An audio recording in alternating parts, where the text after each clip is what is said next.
Back to the state elections here in PA, both parties really had something to point to on election night.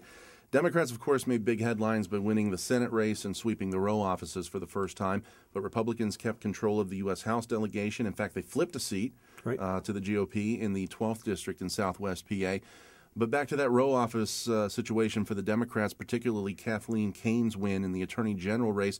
As a former AG, I'd like your thoughts on how that race played out and where it went wrong for David Freed. Well, I think a couple of things. Number one, you had an incumbent president at the top of the ticket. When I ran in 2004, I had an incumbent president at the top of the ticket. That helps. It helps considerably. It helped her look at her numbers in Philadelphia. Helped considerably there. Number two, she spent in getting her name ID out there. She and parties on her behalf, different groups on her behalf, spent over $7 million. So that's $7 million, getting her name out there. She was in a primary in the spring. That has a lot to do to get the name ID out there.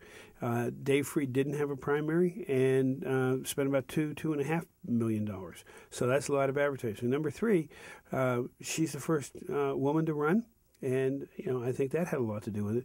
And number four, when you look at it, the Republicans have won it for 32 years. I think some people just said it's time for a change. And just so our listeners know, $7 million in a statewide row office campaign is an crazy. eye-popping number. Everybody's aware of that. My first race total, I think, was $4 million. Wow. So she almost doubled it.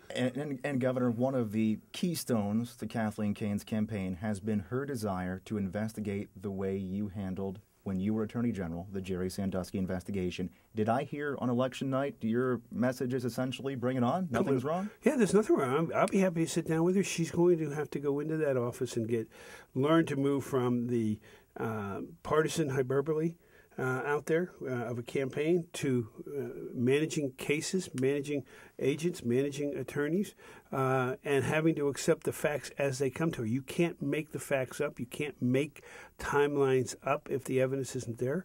She is the one who acknowledged it was a blockbuster investigation. She did it right on MSNBC after the conviction.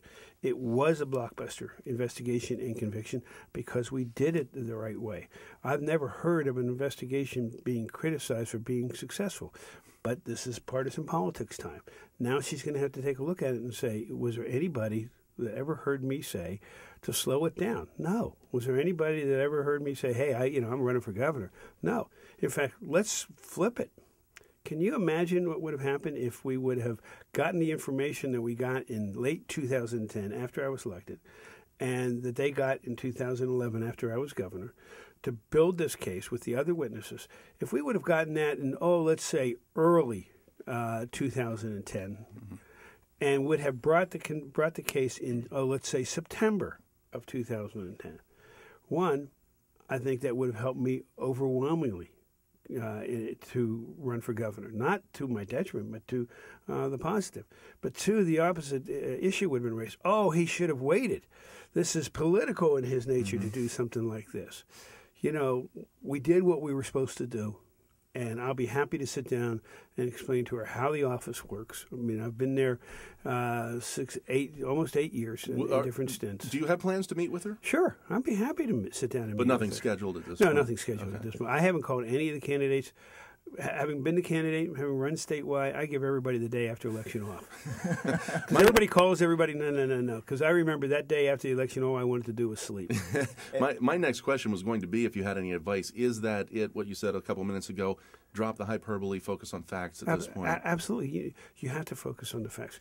You are a prosecutor first, not a politician. And I do want to point out that at the debate, the one and only debate between Kathleen Kane and Dave Freed, she did say if she investigates and finds that everything was on the up and up, she's going to come out and say everything was on the up and up. Hopefully, in your opinion, if that's going to happen. Right, but I will note that Democrats used this as a ploy, against candidates and against me the entire time.